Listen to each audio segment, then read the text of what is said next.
Əvvəlcə hər kəsin axşamı xeyir, hər kəsi salamlayıram. Mövzu ilə bağlı danışmamışdan əvvəl özümü təqdim edim. Mən Məmməd Hüseynova Xəzrin, Bakı Dövlət Universitetinin Sosial Elmlər və Psixologiya Fakültəsinin 3-cü kurs tələbəsiyəm. Bugün sizə Wilhelm Reich'in xarakter analizi kitabı ilə bağlı danışmaq istəyirəm, kitab təhlili ilə bağlı. Bu maraqlı mövzudur, yəni hər kəsin xarakter tipi ilə bağlı olan mövzunu əhatə edir. İlk növbədə kitabdan danışmamışdan əvvəl istəyirəm ki, biraz Wilhelm Reich'in özü ilə bağlı qısa bir məlumat verim.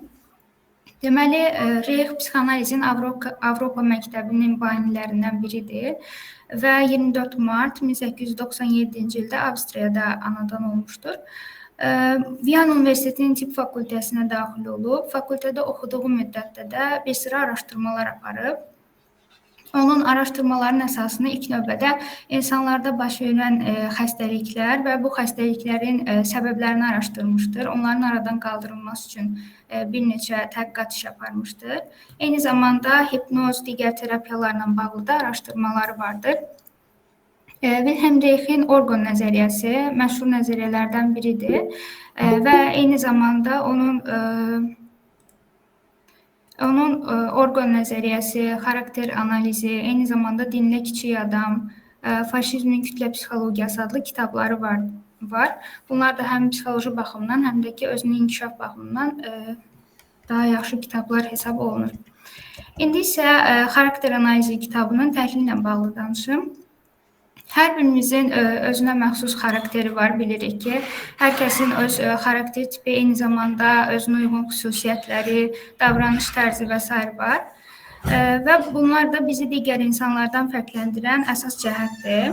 Məhz xarakter analizi kitabında da elə bundan bəhs olunur.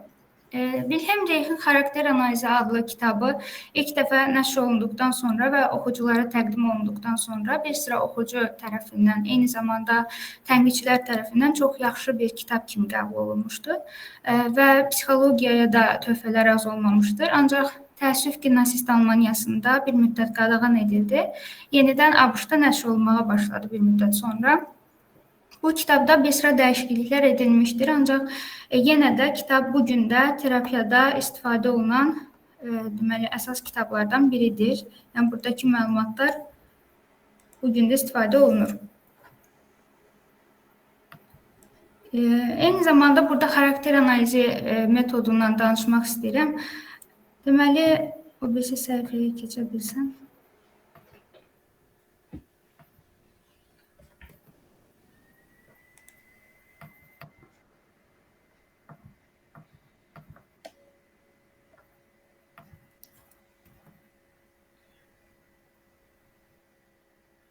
Sən slayda keç, oradan. Səhifəni keçmək olmadı, nəsə problem oldu.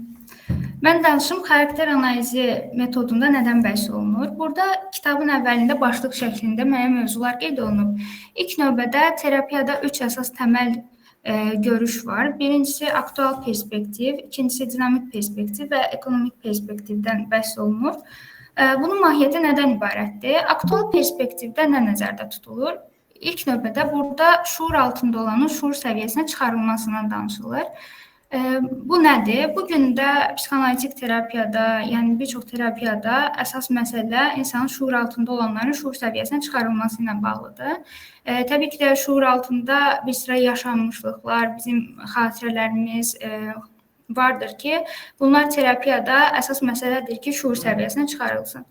İkincisi, dinamik perspektivdir. Əslində, bu da bir qədər birinci perspektivlə uyğundur. Çünki burada da əsas məsələ şuur altında olanların şuur səviyyəsinə çıxarılmasıdır. Ancaq bir fərq vardır ki, burada müqavimətin təhlili əsas götürülür. Bəs müqavimət necə yaranır? Bir çox seansda, terapiya zamanı görülür ki, insanlarla söhbət edərkən danışan hər şey danışmaq istəmir. Yəni, müəyyən dərəcədə onda müqavimət yaranır və dinamik perspektivdə əsas məqsəd həmin müqaviməti təhlil etdikdən sonra, yəni aradan qaldırdıqdan sonra şuur altındakının şuur səviyyəsinə çıxarılmasıdır. Və ekonomik perspektivdə isə müqavimətin təhlili zamanı bizim müəyyən bir plana uyğun şəkildə hərəkət etməyimiz əsas götürülür. Əvvəllər daha çox aktual perspektivdən istifadə olunurdu. Yəni şuuraltının birbaşa şuura çıxarılması təbii ki də bu bir sıra problemlərin yaranmasına səbəb olurdu. Ona görə də dinamik perspektiv hal-hazırda ən əlverişli üsul kimi istifadə olunur. Yəni ilk öncə müqavimət təhlil olunur. Müqavimət aradan qaldırıldıqdan sonra şuuraltında hansı ki keçirilən, yaşanmış belə deyək, hiss, duyğu, xatirələr dərk olunduqdan sonra, yenidən canlandıqdan sonra şuur səviyyəsinə çıxarılır. İndi xarakter analizinin müqaviməti göstərməmişdən əvvəl indi sözü verəm Kamil müəllimə. Aha. Siz özünüzdə olan müsbət xüsusiyyətləri yaza bilərsiniz. 5 müsbət xüsusiyyət. Siz yazana qədər burada mən xəzrinə deyim. Xəzrin, sən slayd hissəyə keçirsən. Slaydda alt tabla da keçmək olar əslində. Alt tab. Onu ilə keçirsən, slaydda sonra yeri dəyişir orada. Sən dəyişəndə slaydı ekranda da dəyişəcək avtomatik. Okey. Özünüz barədə 5 müsbət xüsusiyyət. Aha. Özgüvənliyəm. Bunu istəyirsiniz orada yazın və yaxud açıb da deyə bilərsiniz. Mikrofonunuzu açıb kimsə demək istəyirsə 5 müsbət xüsusiyyət.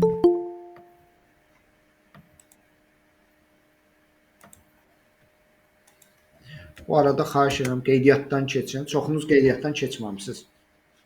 66 nəfərdən səhv etməmsə 55 nəfər, 54 nəfər qeydiyyatdan keçib.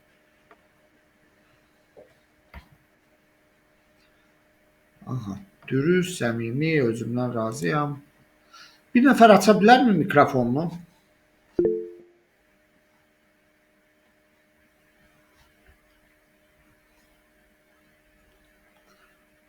Aha.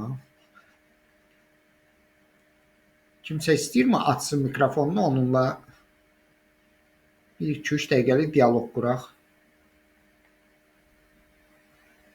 Kamil müəllim, mən açdım. Aha, Bilmirəm indi nə dərəcədə. Aha. Müsbət xüsusiyyətlərinizi deyə bilərsiniz? 5 dənəsini. Mən yoxsa başqa o biri xanım? Mən ekran paylaşımı olub deyənə mən digərlərini görə bilmirəm prosesi.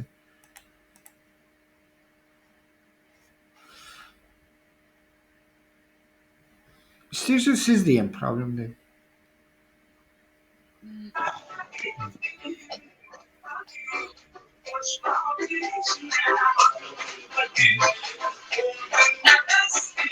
Açıq qoyuyorum.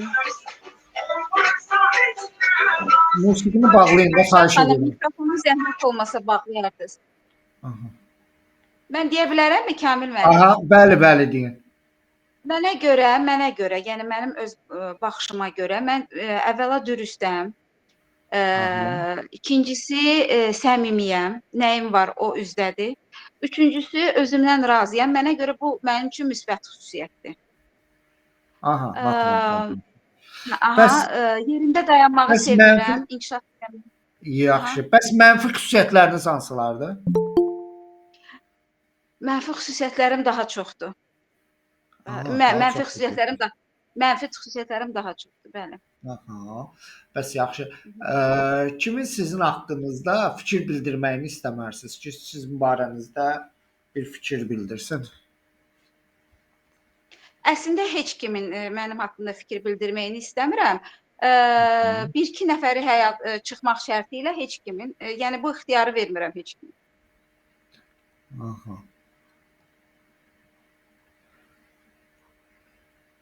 Yalnız mən özüm istəsəm, əgər müəyyən hallarda kimdənsə nəsə istəsəm, amma belə yox, sevmirəm.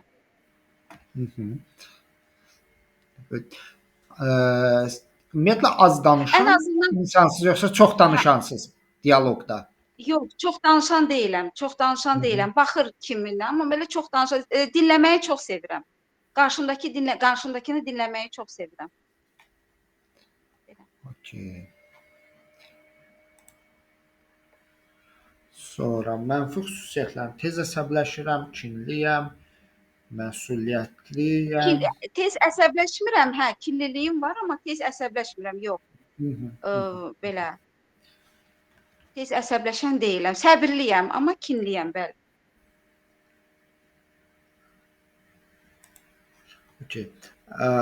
İndi Xəzrin danışacaq müqavimət barədə.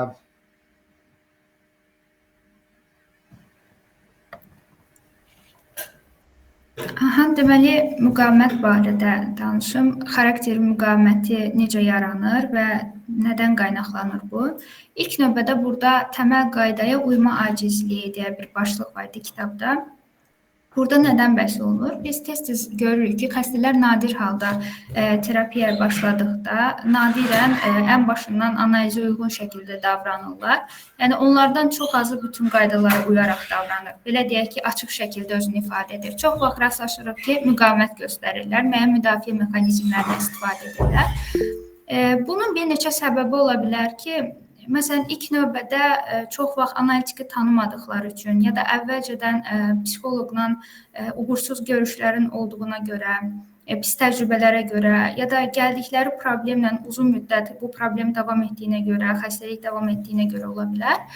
Bəzən çox vaxt görünür ki, terapiyada adam sadəcə susur, yəni danışmaq istəmir.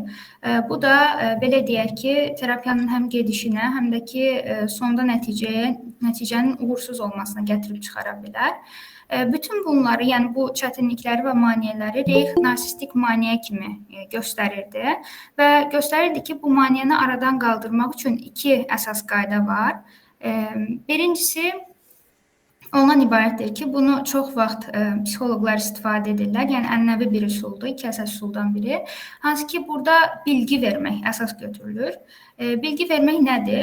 Deməli, terapiyaya gəldikdə xəstəyə danışan insana terapiyanın gedişinə bağlı, yəni terapiya ilə bağlı müəyyən bilgi verilir ya da inandırma, burada təşviq göstərilə bilər. Lakin aparılan araşdırmalar da göstərir ki, bu çox vaxt effektiv olmur, yəni nəticə vermir. İkinci üsul isə daha çətin üsul hesab olunur, amma daha effektiv üsuldur Reichə görə. Bu isə şərh etmədir. Şərh etmədə nədən bəhs olunur? Yəni gələn danışan insanın, xəstənin indiki vəziyyəti əsas götürülür və məsələn çox vaxt rast gələ bilərik ki, terapiyaya gəlməmək, yəni seansa gecikmək və yaxud da ümumiyyətlə gəlməmək ola bilər ki, qarışıq və tənqidi bir şəkildə danışa bilər xəstə. Bütün bunların səbəbini ilk növbədə aydınlaşdırmaq lazımdır. Yəni indiki vəziyyətə fokuslanmaq. Və bütün bunları ümumiləşdirdikdən sonra Reich göstərir ki, bunların hər biri xarakter müqavimətindən asılıdır. Yəni xarakter müqavimətini ortaya çıxardır. Məsələn, biz görə bilərik ki, hal-hazırda da, yəni öz ətrafımızda da insanlardan görə bilərik. Hər kəsin özünə məxsus bir xarakteri var və hər hansı bir məsələdə hər kəsin müqavimət göstərməsi də fərqli olacaqdır. Məsəl üçün, Reichin xarakterindən, tutaq ki, kompulsiv xarakterindən isterik xarakter arasında fərqdə onların hər biri müqavimətdən fərqli şəkildə istifadə edəcəklər. Və bu da onların xarakterlərindən asılıdır, xarakter tipindən asılıdır. Bunu çox vaxt erkən yaş mərhələləri ilə də əlaqələndirmək lazımdır. Çünki bundan irəli gələrək həmin xarakter tipləri formalaşmış olur. İndi xarakterdə müqavimət nədən qaynaqlanır, ondan danışacağam. Müqavimət nədən qaynaqlanır? Bəli. Mən danışıram, sən danışırsan. Danışa bilərəm mən. Sən danışırsın. Düzdür. Xəstələrdə dil sürüşmələri, yuxuların, digər bildirimləri ilə yanaşı xəstələrin davranışına da fikir vermək lazımdır. Məsələn, yuxunu danışan bir insan əgər yuxu görmənin izahını ondan istəyirsə, bu yuxunu necə izah etməsi, bilgiləri necə verməsi, bunlara diqqət edilməlidir. Ümumiyyətlə, xəstənin səs tonu, oturuşu, intonasiyası, analitikə necə baxması, seansa münasibətinin necə olması, hətta geyim tərzi belə bizə müəyyən dərəcədə haqqında məlumat verə bilər və gizli müqavimətin səbəbi ola bilər. Ona görə də bunları ilk növbədə diqqət mərkəzində saxlamaq lazımdır. Çox vaxt biz seans zamanı nəyə rast gəlirik? Əvvəlcə də qeyd etdiyim kimi danışanın susmasına. Və bəziləri bunu belə hesab edir ki, danışanın susması bizə heç bir material vermir, yəni işləməyə də mane olur. Əslində isə peşəkar bir psixoloq bilməlidir ki, danışanın susması bəzən bizə danışmasından daha çox material vermiş olur. Yəni biz danışanın susmasına baxaraq oradan nələrsə üzə çıxara bilərik, müqavimətin nə üçün olduğunu bilə bilərik. Bəzən belə olur ki, danışan sadəcə danışır. Ona kifayətdir ki, bir mövzu ətrafında sual verəsən və belə deyək ki, seansın sonuna qədər danışa bilər. Bu nədən irəli gəlir? Bunu çox vaxt belə düşünürlər ki, danışan açıq şəkildə özünü göstərir, heç bir müqavimət yoxdur. Əslində isə bu gizli müqaviməti göstərə bilər. Çünki bəzən elə olur ki, əsas məsələyə, yəni o şuur altındakına elməmək üçün, buna qarşı çıxmaq üçün danışaraq müqavimət göstərə bilər. Bunlar da əsas müqavimət növlərindəndir. Ümumiyyətlə, biz burada bunu iki nümunə üzərindən göstərə bilərik. Məsələn, götürək fallik sadist xarakterdə bir insan, xarakter tipinə aid olan bir insan və isterik xarakter, daha doğrusu pasiv qadınsı xarakter tipinə aid olan bir insan. Təbii ki də bunların müqaviməti eyni olmayacaq, çünki fərqli xarakter tipindədirlər. Məsələn, belə bir nümunə var. İki xəstə bir kişi götürək, iki nəfər. Və onlardan biri fallik sadist xarakter tipinə aiddir, digəri isə pasiv qadınsı xarakter tipinə aiddir. Və onlar analitikə qarşı, belə deyək, analitikə özlərinin atalarının yerinə qoyurlar və ona qarşı onlarda nifrət var. Bunu necə göstərirlər? Birincisi, təbii ki də tənqid edərək hətta əsəbi halda, yəni özünün analitiki sevmədiyini açıq-aşkar göstərir və bu açıq müqavimətdir. Digəri isə analitikin bütün dediklərinə uyğunlaşmağa çalışır, hər şeyə razı olduğunu bildirir, bütün məsələlərdə ondan, belə deyək ki, uyğun yol tapmağa çalışır və bu kənardan elə görünür ki, danışan analitiklə razıdır hər mövzuda və açıq şəkildə özünü ifadə edir. İndi belə bir sual ortaya çıxır ki, bu xarakter tiplərindən hansı ən təhlükəli hesab olunur, yəni seans zamanı? Əlbəttə ki, bəzən insanlar belə düşünə bilərlər ki, açıq şəkildə analitikə qarşı öz nifrətini göstərən daha təhlükəlidir. Ancaq xeyr, burada əsas digər pasiv qadınsı tipdir. Çünki analitikə qarşı açıq şəkildə öz müqavimətini göstərmir. Gizli şəkildə, əslində nifrətini gizli şəkildə, gizli müqavimətini göstərir. Və özünü biri aqressivliklə, belə deyək, müqavimətini göstərdiyi halda, digəri uyğunlaşma yolu ilə sanki hər şey onun üçün uyğunmuş kimi açıq şəkildə deyil də gizli şəkildə müqavimətini göstərmiş olur. Və bu da sonradan terapiyanın həm gedişinə, həm də ki, sondakı nəticəyə çox böyük təsir göstərə bilər. Çünki analitik elə zənn edə bilər ki, peşəkar olmayan təbii ki də, belə deyək, danışan açıq şəkildə özünü ifadə edir, ancaq bu belə deyil, sonda müəyyən uğursuzluqları gətirib çıxara bilər. İndi yenə müəllimə verirəm sözümü. Buyurun müəllim. Ki, sən slaydı dəyişmə, dala qayıt. Tamam. Okay. Son 3 ayda yaşadığınız hansısa bir krizisi xatırlaya bilərsinizmi? Ki, nə krizis yaşamışdınız və onu necə keçdiniz? Kimsə bölüşmək istəyirsə, bizi ilə bölüşə də bilər.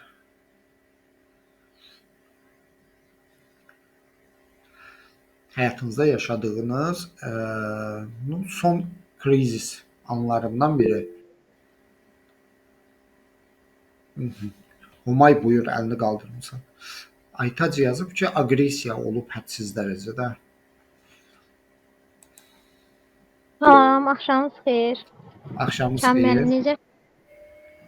Buyurun, buyurun. Deməli, Çox sağ olun. siz mən görmək istəyirəm. Məndə də aşırı qorxu, aqressiya, imtahanlarla bağlı və yaxud da kiməsə qarşı və yaxud da bir inciklik olmuşdu. Da və istəyirdim ki, hər şeyi özümə yetişdirim, çatdırım da. İmtahan olsun və yaxud da hara gedəcəyimi bilmirdim. Belə deyək də, artıq o qədər təşvişə düşmüşdüm ki, o dil sürüşməsi mən də yaşamışdım. Beynimdə başqa fikir var. Kim nəsə bölüşürsən, deyirsən ki, o ürəyində başqa şey var ki, dil çaşıb düzünü deyər. Yəni əslində ürəyin istəmirsən, ancaq o şeyi eləmək məcburiyyəti hiss edirsən, o şeyi yaşayırsan. Okay. Belə xülasələşdir. bircə də xülasələşdirsək, sizin krizisiniz hansı xüsusiyyətinizlə əlaqəli idi?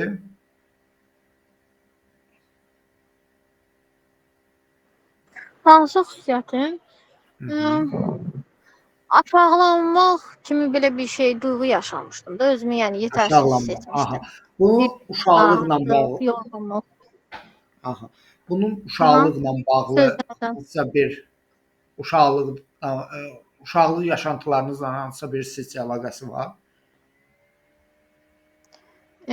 Təbii ki də var. 12 yaşa qədər. Kövrəyəmsə,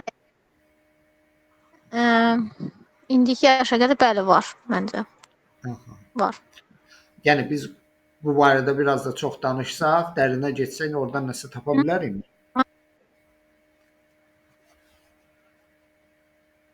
Okey, tapmaq olar deyirsiniz. Aha. Çox sağ ol Humay. Sağ olun, sağ olun. Aha, Ülkər xanım, Allah rəhmət eləsin. Sizi anlayıram. Xəyala xanım yazıb, məndə isə özümə qapanma olub.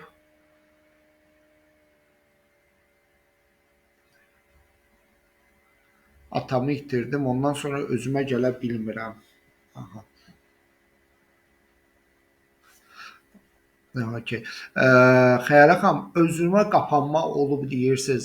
Sizcə bunun 0-12 yaş müddətdə yaşadığınız uşaqlıq dövrü ilə özünə qapanmanın arasında hansısa bir əlaqə varmı?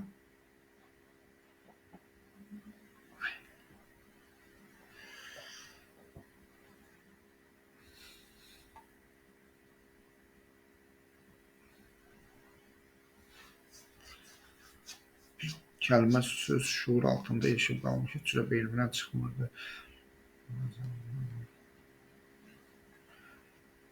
Aha, bəli. Okay. İndi Xəzrin davam edəcək. Xarakterin deməli indiki vəziyyəti uşaqlıqdakı hadisələrlə necə əlaqələndirmək olar? Mən bu vaxta kimi xarakteri müəyyənləşdirməyin formalarından danışdım ki, psixanalizdə Reich'in psixanalitik yanaşmasında bu necə aparılırdı? Zəhmət olmasa səsi bağlayarsınız da kiminsə səsidir.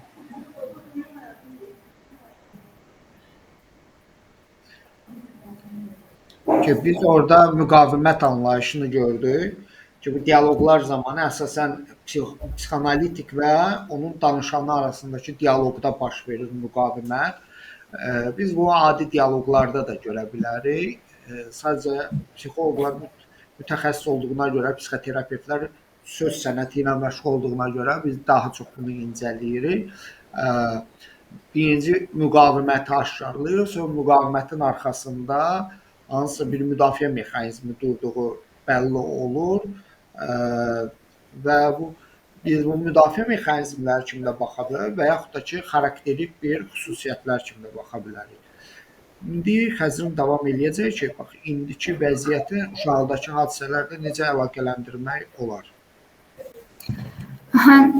Deməli, indiki vəziyyətin, yəni indiki davranış şəklinin nə zaman uşaqlıqdakı modelə bağlanacağı ilə əlaqədar bir qayda varmı deyə sual altında bir başlıq var idi həmin kitabda. Deməli, əvvəlcə Reich bunu qeyd edirdi ki, bu proses heç də asan bir proses deyil göründüyü kimi. İlk növbədə burada yenə də əvvəlcədən qeyd etdiyim kimi belə deyək, müqavimət təhlil olunmalıdır, aradan qaldırılmalıdır, şuur altındakılar dərk olunaraq şuur səviyyəsinə çıxarılmalıdır və bundan sonra biz bugün keçirilən vəziyyəti, yəni indiki vəziyyəti uşaqlıq dönəmi ilə əlaqələndirə bilərik. Bugünkü insanın xarakter tipi, belə deyək, hər hansı bir məsələdə verdiyi reaksiya əslində bu xarakter tipinin formalaşması birbaşa onun keçirdiyi inkişaf mərhələləri ilə bağlıdır. Əgər uşaqlıqdakı dövr yaxşı keçirilməyibsə, hansısa inkişaf mərhələsində müəyyən bir problem olubsa, belə deyək ki, o da sonradan xarakter tipinin formalaşmasına öz təsirini göstərəcəkdir. Və belə deyək, burada İlk növbədə şuur səviyyəsində, şuur altında olanlar şuur səviyyəsində dərk olunduqdan sonra, bunun üçün də ikinci perspektivdən, yəni dinamik perspektivdən istifadə olunduqdan sonra artıq həmin məsələnin uşaqlıq dövrü ilə belə deyək, əlaqələndirilməsi baş verir. Təbii ki də burada bir cəhəti qeyd etmək lazımdır ki, bəzən elə olur ki, analitik indiki vəziyyəti uşaqlıqdakı dövrlə əlaqələndirəndə səhvə yol verir. Belə ki, bunu erkəndən etmiş olur. Hər hansı bir problem zamanı bu problemi bir qədər aydınlaşdırdıqdan sonra dərhal onu uşaqlıq dövrünə əlaqələndirmək həm terapiyanın düzgün getməməsinə, həm də sonda yenə də uğursuzluğa gətirib çıxaracaqdır. Çünki bugünkü məsələ tam dərk olunmadığı halda, tam olaraq müqavimət azaldılmadan və aradan qaldırılmadan bunu uşaqlıq dövrünə əlaqələndirmək düzgün deyildir və təbii ki, bu uzun bir müddət davam etməlidir. Yəni qısa bir müddət ərzində müqaviməti aradan qaldırmaq o qədər də mümkün olmur. Ona görə də bunları diqqətə aldıqdan sonra indiki vəziyyəti uşaqlıqdakı hadisələrlə əlaqələndirmək mümkündür. Burada mən xarakter tiplərindən danışmamışdan əvvəl istəyirəm ki, bir sual verim. Sizcə hansı insanları isterik xarakter tipinə aid etmək olar?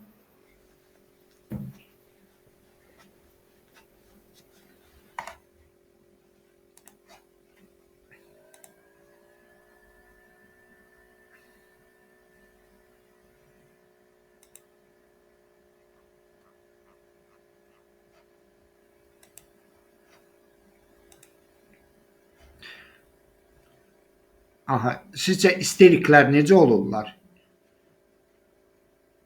İsterik xarakterli insanlar necə olurlar? Yəqin ki, rastlaşmısınız elə insanlarla.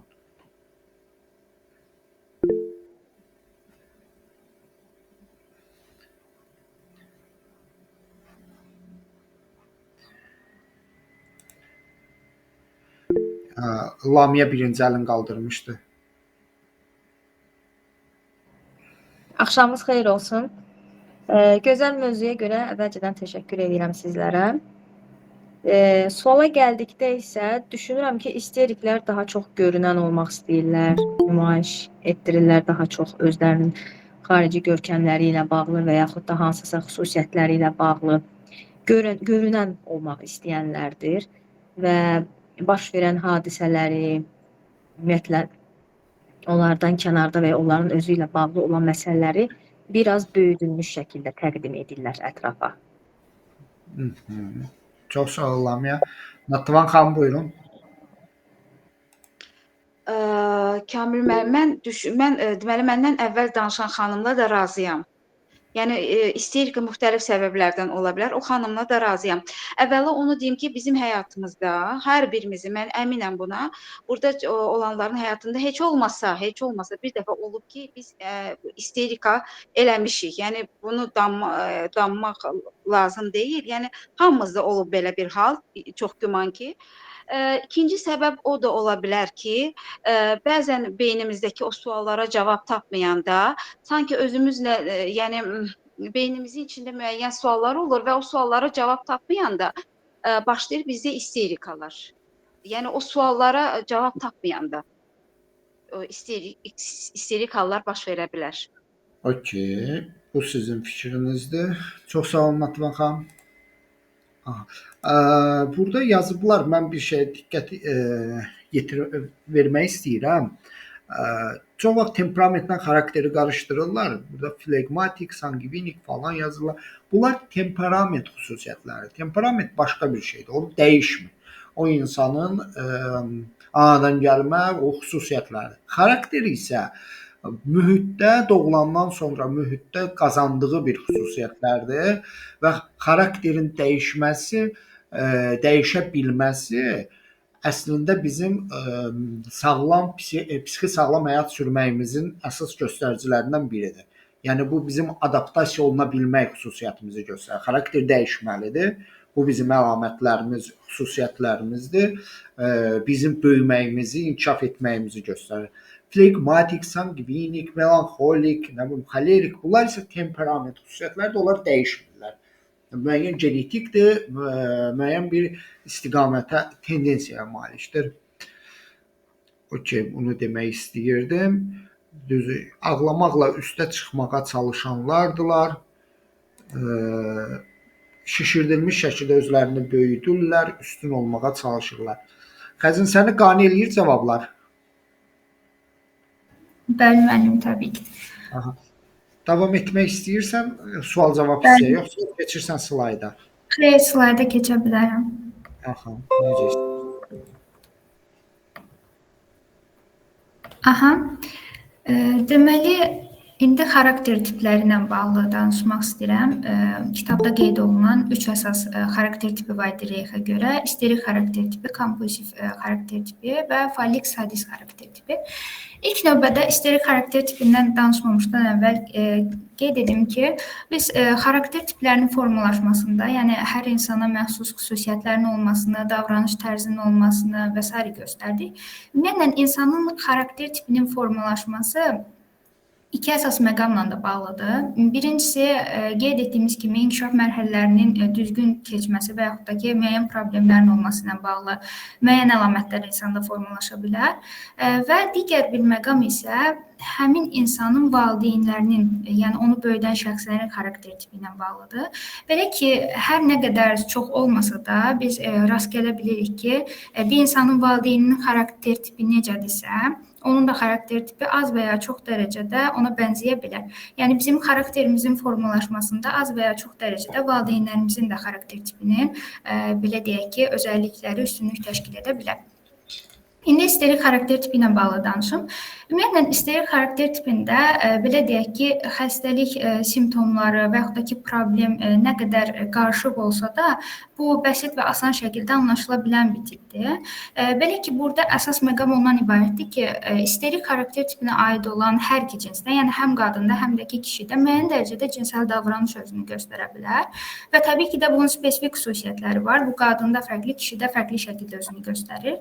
Məsələn, isterik xarakter tipinə aid olan qadınlarda baxış tərzində, yerişdə, gizli və ya açıq şəkildə flört etmək istəyində və s. bu özünü göstərdiyi halda, kişilərdə daha çox qadınsı, belə deyək, hərəkətlərin bir qədər olması, artıq nəzakət göstərmək, artıq incəlik göstərmək və s. kimi özünü göstərə bilər. Belə deyək ki, bunlar hər iki cinsdə də fərqli şəkildə özünü göstərir və bunların, bu xarakter tipinin ifadə etdiyi müəyyən xüsusiyyətlərdə qorxaqlıq, çəkingənlik də özünü göstərir. Belə ki, bu qorxaqlıq, çəkingənlik özəlliklə də cinsəl davranışın yönəldiyi hədəf yaxınlaşdıqda özünü göstərir. Yəni, əvvəl əgər bu davranış nə qədər, belə deyək, bariz formadaydısa, bundan sonra həmin çəkingənlik və qorxaqlıq da bir o qədər çox olur. Və belə insanların davranışında biz tez-tez jest və mimikalarından çox istifadə etdiyini görə bilərik.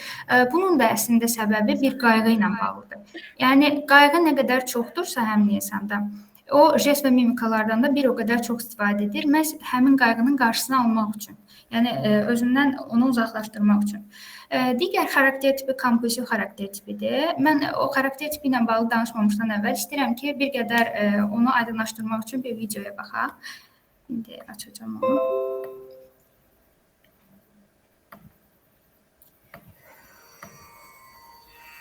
Görünürmü?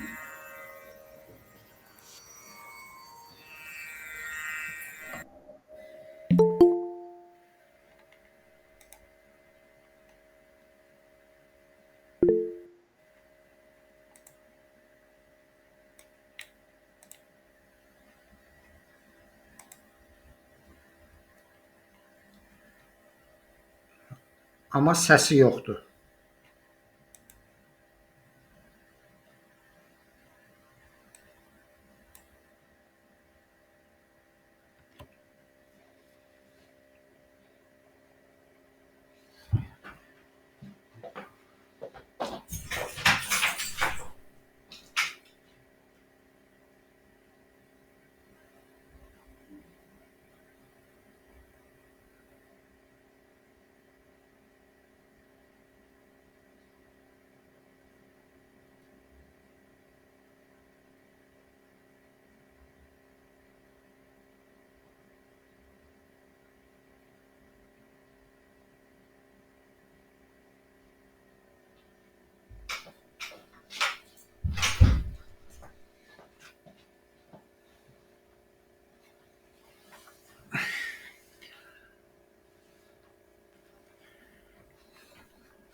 Videonun səsi yoxdur.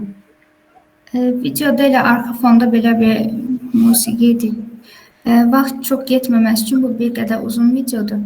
Aha, Onun üçün indi kompulsiv xarakter tipindən danışım.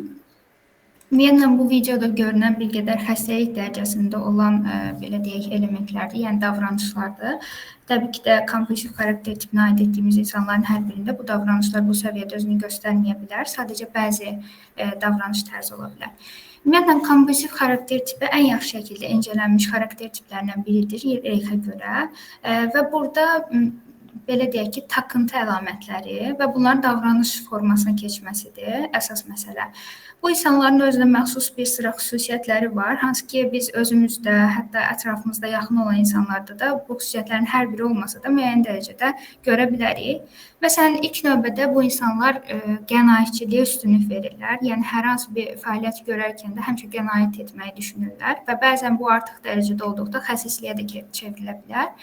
Məsələn, təmizliyi sevmək, hətta bəzən xəstəlik dərəcəsində təmizlik etmək, ola bilər ki, ən mənasız fikirlər üzərində düşünmək, çox xırdaçı olmaq, detallara fikir vermək, hər hansı bir məsələni həll edərkən, məsələn, ümumi baxışdan daha çox hər şeyi ən incə detalına qədər fikirləşmək, planlaşdırmaq bu insanlara xas xüsusiyyətdir. Və belə deyək ki, bu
güvən hissinin onlarda az olması, hər şeyə qarşı müəyyən bir şübhə ilə yanaşmaq bir qədər. Eyni zamanda insanlara qarşı məsafə onlar üçün önəmli xüsusiyyətlərdən biridir. Sevgi və nifrət hissini də müəyyən ölçülərlə göstərməyi üstün hesab edirlər. Və kompulsiv xarakter tipinə aid olan insanlarda biz məsələn müqaviməti görə bilərik. Bunlarda belə deyək ki, müqavimət nəyə qarşı və nə ilə yaradılır? Əsas məsələlərdən biri budur. Kompulsivlərdə düşüncə və duyğular ayrılır.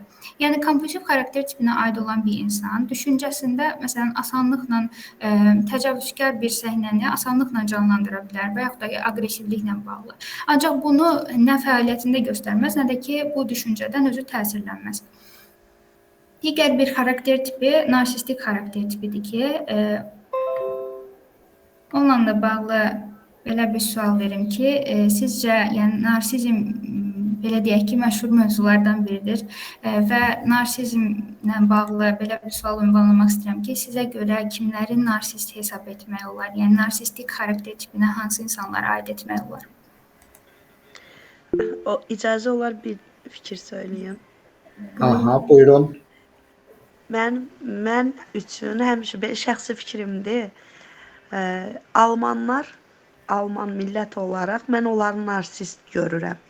Bəlkə də səhv düşünürəm, amma niyəsə o həmin milləti mən narsistlər kimi görürəm. Sizcə nə qədər haqlıyam və yaxud səhv düşünürəm? Aha, nəyə görə elə düşünürsünüz? Onların həddindən artıq, yəni belə deyim də, soyuqqanlı olması, yəni belə laqeydlikləri bir növ narsistliyin sırf xarakteri olaraq da o həmin xarakterin hansı insanda daşıyırsa, elə bilin ki, həmin millət o xarakterdədir. Bilmirəm niyə, amma mən elə düşünürəm, elə görürəm. Aha. Biz bütün millətə və yaxud da ki, hansısa bir topluma aid bir xüsusiyyətlər demirik, insanlara aid fərdlər olaraq Hə də, yəni yox, xüsusiyyətləri. millət olaraq bəlkə də fikrimi Aha. düzgün ifadə eləyə bilmədim. Aha. Yəni ki, Biz çoxluq yəni elədir. bilin, Orada yaşayan, kütlə, misal üçün, orada gedən aha, insanlar da bunu kütlə təsdiq eləyir, onların psixologiyasından biz davranışı. bildim, Səmrə xanım. Biz kütlə psixologiyasından deyil, fərdlərin psixologiyasından danışırıq və onların xarakteri Özüm üçün xüsusiyyətləri. də maraqlıdır ki, mən niyə onları elə görürəm Kamil müəllim? Mənim üçün bu daha maraqlıdır ki, siz bir mütəxəssis kimi bunu açasınız. Mənim üçün həqiqətən Biz maraqlıdır. burada həqiqətən istəyirsiniz mən bunu açım sizinlə və daha dərinlərə gedək və hər şey ortaya çıxsın ki, siz niyə belə düşünürsünüz? Onu fərdi Yenidən olaraq bir fikirlərinizi dəfə söhbət öyrənmək. eləyə bilərik, daha İnşallah. dərinliklərə gedib çıxa Çox sağ bilərik. olun. Nəyə görə siz bunu ümumiləşdirirsiniz millət olaraq hansısa bir milləti bu narsist xüsusiyyətlərlə xarakterizə edirsiniz və sizi bunu etdirən, tətikləyən amil görəsən nədir? Ki, nəyə görə bunu eləyirsiniz? Okay. Rəhim Feyzullayev əlini qaldırıb. Salam, axşamınız xeyir. Axşamınız xeyir. Mənə görə narsist insan, demək olar bu haqda araşdırırıq, mütəmadi olaraq qarşımıza bir çox videolar çıxır. Yəni izləyirik falan. Mənə görə narsizmi mən belə tanımlayıram. Bu insanlar olduqları kimi davranmırlar. Qarşındakı insanları, xarakterlərini olduğu kimi göstərmirlər. İlk Okay. öncə insanı ələ keçirmək üçün həddindən artıq mərhəmətli, düşüncəli davranırlar. O insanın istəklərinə uyğun yanaşırlar və artıq qarşı tərəfi əldə etdikdən sonra başlayırlar manipulyasiyaya. Belə tanımlayıram. Onları incidirlər, onların özgüvənlərini əllərindən alırlar. Okay, bu sizin Bu fikriniz. şəkildə. Aha, oldu. Sonra Aydan Nemətova. Amma qısa deyin də xahiş eləyirəm. Görüm çox əllər qalxıb. Mənə görə narsist xarakterlər özlərindən başqa heç kimi düşünməzlər. Yalnızca mən deyərlər. Mən kimi fikirlərlə, yəni subyektiv fikirləri ancaq irəli sürürlər, obyektiv düşünmürlər. Aha, Mən belə başa subyektiv, düşürəm. obyektiv belə bir fikir səsləndirirsiniz. Okay, sonra Lamiyə Şabanova.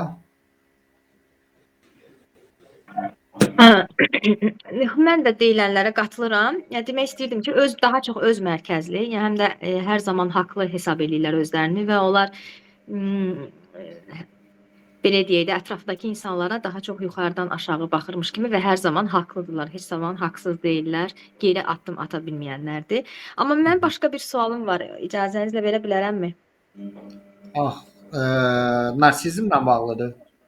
Xeyr, şəxsiyyət tipləri ilə bağlı. Mövzumuzla bağlıdır, amma biraz narsizmlə deyil, ümumi bir sualdır. Bəlkə yekunda verərsən sualını. Əgər indi mövzuya uyğundursa, Tamam. gedişata Tamam. uyğundursa. Aha. Okay. Yaxşı. Aha, Amina Hüseynova.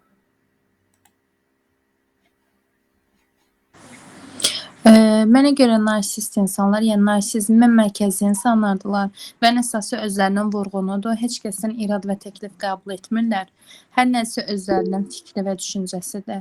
Qeyri bir insan düşüncəsi onlar üçün maraqlı deyil. Aha.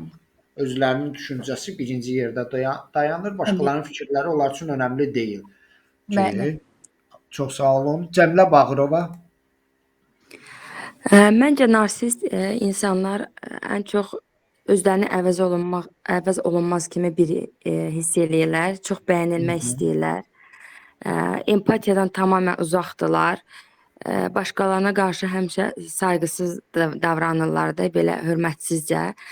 Yəni öz davranışlarını çox bəyənirlər və öz maraqları üçün həmişə başqalarından istifadə eləyirlər və qarşıdakı insanları empatiya eləməkdən yəni əlavə, yəni onlar qarşıdakını incidəndə ona zövq alırlar. Məsələn, onlar ağlayırsa və yaxud da nədənsə tutaq ki, bir kişi narsistdir və qadından ayrılırsa və o kişidə bir belə deyim, qarşıdakını incidəcək, onun heç vecinə də deyil də, belə deyim ki, ona həzz duyğusu kimi də, yəni ona heç təsir də eləmir ki, bu ağlayır ya pis olub. Yəni ondan belə deyim, zövq alırlar. Hə. Aha, Hə, çünki ətrafımızda belə insanlar olub. Aha. Aydındır Cəmilə xanım. Vaxt azdır. Natavan xanım, xahiş edirəm qısaca deyin.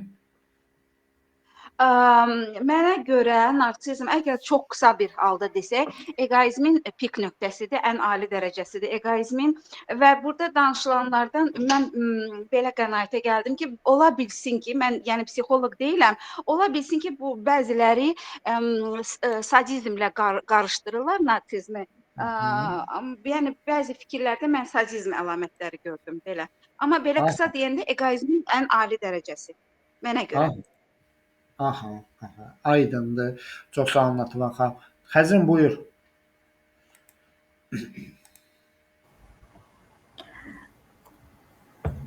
Aha, indi mən fallik narsistik xarakter tipi ilə bağlı biraz məlumat verim. Deməli, ilk öncə bunu qeyd edək ki, bu xarakter tipində olan insanlar ümumiyyətlə kompulsiv və isterik xarakter tipinə aid olanlardan kəskin şəkildə fərqlənir. Belə deyək ki, bu insanlar xarici görünüşünə görə belə, yəni aydın şəkildə fərqləndirmək mümkündür. Çünki xarici görünüş baxımından da həmişə özgüvənli, bir qədər hətta özgüvənin artıq səviyyəsi, kibirli, cazibədar şəkildə görünə bilərlər. Və bu insanlarda üst xətlərində sərt, kəskin kişiyə xas üst xət cizgilər ola bilər. Eyni zamanda bununla yanaşı uşaq sifətli olan, bu xarakter tipinə aid olan qadınsı üst cizgiləri olanlara rast gəlmək mümkündür.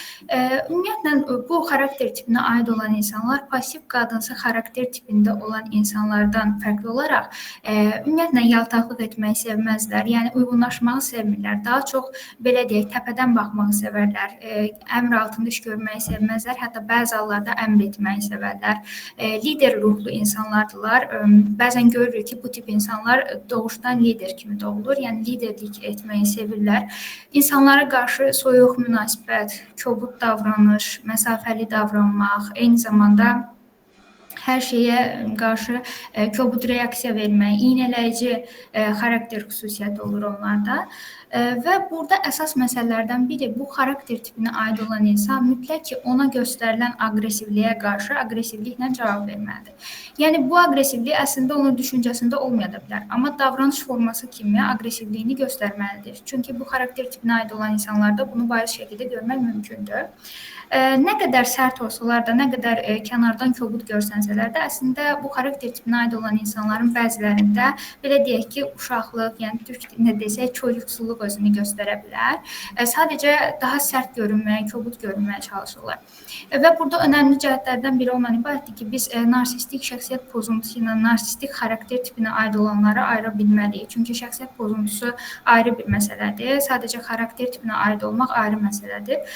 Bəzən bu əlamətlərin çoxunu görməsək də, öz yaxınlarımızda və özümüzdə də bu əlamətlərin bəzilərini görə bilərik. Bu bizim narsist olduğumuz anlamına gəlmir. Və fallik narsistik tipə aid olan insanlar ümumiyyətlə bu kəskin şəkildə elementlər, yəni ki, xüsusiyyətlər özünü göstərirsə, bu fallik mərhələnin düzgün keçməməsi ilə bağlıdır. Yəni yenə də burada məsələ gəlib inkişaf mərhələlərinə toxunuruq biz. Fallik mərhələdə əgər yenə müəyyən problemlər yaşanıbsa, bu belə insanların hətta belə deyək ki, narsist olmasına və narsist şəxsiyyət pozuntusuna gətirib çıxarmış olur. Və burada əsas məsələ fallik narsistik xarakter tipinə uyğun olan insanda o fallik mərhələdə qalır və əsas məqsədi pasiv və anal mərhələyə qayıtmamaqdır. Yəni buna qarşı müqavimət göstərməkdir.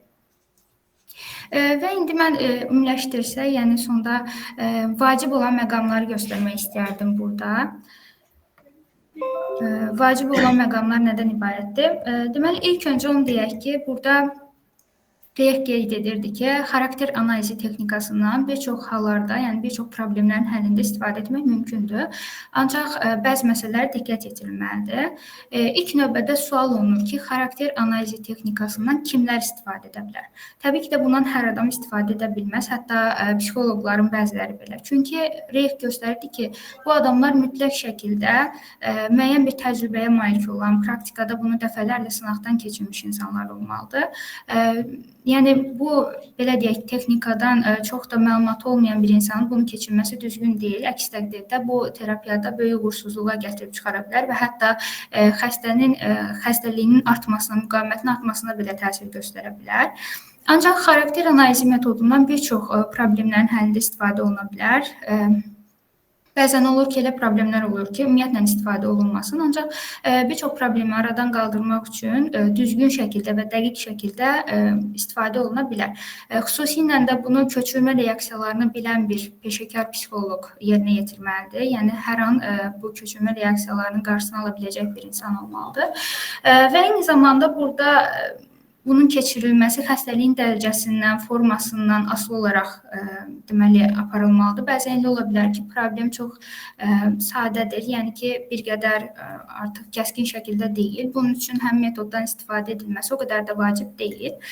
Məsələn, fallik belə deyək ki, narsistik xarakter tipinə aid olan insanlarla işləyərkən, əgər bu problem belə deyək ki, çoxdursa, yəni özünü göstərirsə kəskin şəkildə, bu insanlarla işdə xarakter analizi texnikasına istifadə oluna bilər. Çünki bəzən elə olur ki, bu xarakter tipinə aid olan insanlarda xroniki şəkildə yalan danışmaq, xəyali nə isə görmək, şizoid şəxslər və şizofreniyanın ilkin mərhələlərində bu problemi aradan qaldırmaq üçün xarakter analizindən istifadə oluna bilər. Və sonda biz ümumiyyətlə bu deyilənləri və Wilhelm Reichin ümumiyyətlə fəaliyyətini, orqan nəzəriyyəsinin də mahiyyətini aydınlaşdırmaq üçün qısa bir videoya baxaq istədim. Bu video. Psikanalisttir. Genelde çalışmalarını hocası olarak gördüğü Sigmund Freud'un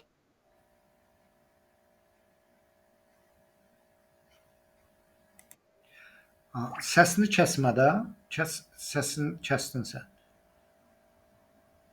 tek tek değineceğim. İstiyorsanız ilkiyle başlayalım. Orgo. Sigmund Freud'un beden üzerindeki aşırı elektrik yükü olarak belirlediği libidoyu Wilhelm Reich üzerine biraz daha ekleme yaparak kozmik ilkel enerjiyi bulduğunu, yani orgonu bulduğunu söylemiştir. Orgonun vücuda doğru ve sağlıklı yayılabilmesi kişiyi sağlıklı kılardı. Hatta şizofreni ve kanser gibi büyük birçok hastalığın sebebinin Wilhelm Reich'e göre organların vücuda doğru olarak yayılmamasını söylüyordu. Peki bu hastalık nasıl çözülüyordu? İşte ipin ucu burada kopuyor. Wilhelm Reich organ emülatörleri adını verdiği makineyi yapıyor, icat ediyor ve insanlar bu makinenin içine girip orada birkaç saat beklediğinde hastalığın düzeldiğini söylüyor. Kimilerine göre bu ve dönemin Nazi gazetelerinde dönen haberlere göre ise Wilhelm Reich bu kutunun içine giren insanlara dokunduğu, hatta onları takip ettiği söyleniyor. Bu iddia ve bunun türevi birçok iddianın Nazi gazetelerinde yer alması sonucu hayatından korkan Wilhelm Reich pılını pırtını topluyor, Amerika'ya gidiyor. Burada destekçilerinden ve öğrencilerinden topladığı parayla orgononu kuruyor. Bu orgonon dediğimiz yer atmosferik orgon çalışmalarının yapıldığı bir laboratuvar ve gözlem eviydi. Aynı zamanda bu orgonon olarak bahsettiğimiz mekanda orgonla ilgili aletler de üretiliyordu. İşte diğer tartışma noktası oluşturan yer burası. Amerikalı bir gazeteci olan Mildred Eddy Brady bu organonda üretilen aletlerin dolandırıcılık olduğunu ve hükümetin bu işe bir el atması gerektiğini söylüyor. O zamanın Amerikan gıda ve ilaç endüstrisi organona gidiyor, organona bakıyor, araştırmaları yapıyor. Sonra bu aletlerin harbiden dolandırıcılık olduğunu düşünüyor. Bunun sonucunda bu aletlerin satım yapılması yasaklanıyor. Fakat Wilhelm Reich durur mu? Durmaz. Bu aletlerin satımına devam ediyor. Yakalanıyor, hapse atılıyor. Burada dönen mevzu gene bu yapılan aletlerin çalışıp çalışmadığı üzerine. Kimileri çalışıyor, kimileri çalışmıyor diyor. Burada da tabii kararı ben size bırakıyorum. Hastaları tedavi etme şekli ise döneminin psikanalist ilkelerine son derece aykırıydı. Dönemin psikanalist ilkelerine göre hastanın arkasında oturulur ve hastayla hiçbir şekilde birebir sohbet var bir temas kurulmazdı. Tabii ki Wilhelm Reich bu yasakları çiğniyor, ilkeleri çiğniyor. Hastalarının karşılarına oturuyor, onlarla sohbet ediyor. Çünkü hastalarının böyle düzeldiğini düşünüyor. Hatta hastalarına masaj yaptığı bile söyleniyor sırf rahatlamaları için. Bundan sonra tabii üye olduğu Viyana Psikanaliz Birliği'nden istifası isteniyor. Sonra Viyana Psikanaliz Birliği'nden de atılıyor. Wilhelm Reich hakkında bildiklerim ve sizlere aktarabildiklerim bu kadar. Tarih sahnesinde iyisiyle kötüsüyle, eleştirileriyle ve kendini savunmasıyla dinli küçük adamı yazın dünyasına kazandırmıştır. Hepinize de okumanızı şiddetle tavsiye ederim. Arkadaşlar bugünlük videom bu kadar. Beni dinlediğiniz için çok teşekkür ederim. Bol kutlu günler dilerim. Hoşçakalın.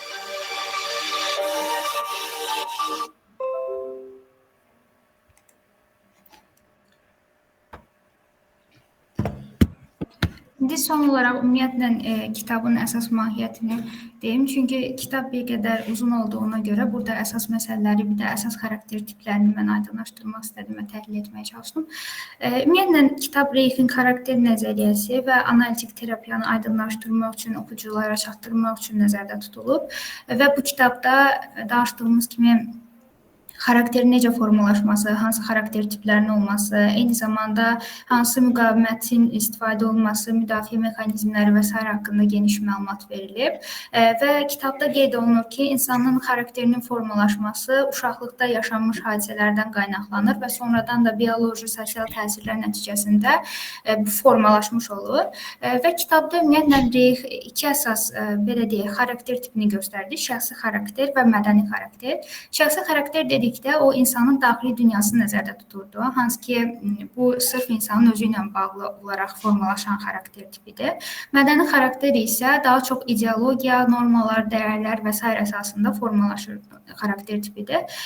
Buradakı bəzi nəzəriyyələr və fikirlər bir qədər dəyişdirilib, bəziləri elmi əsasını tapmayıb, qəbul olunmayıb. Ancaq yenə də bu kitab psixoloji sahəsində məşğul olanlar, psixiatrlar, psixoloqlar üçün, eyni zamanda sadəcə şəxsi inkişaf üçün, digər insanlarla ünsiyyəti daha yaxşı şəkildə qurmaq üçün çox əlverişli bir kitab hesab olunur. Hər kəsin də oxumağını mən tövsiyə edərdim. Dinlədiyiniz üçün çox təşəkkür edirəm və sağ olun.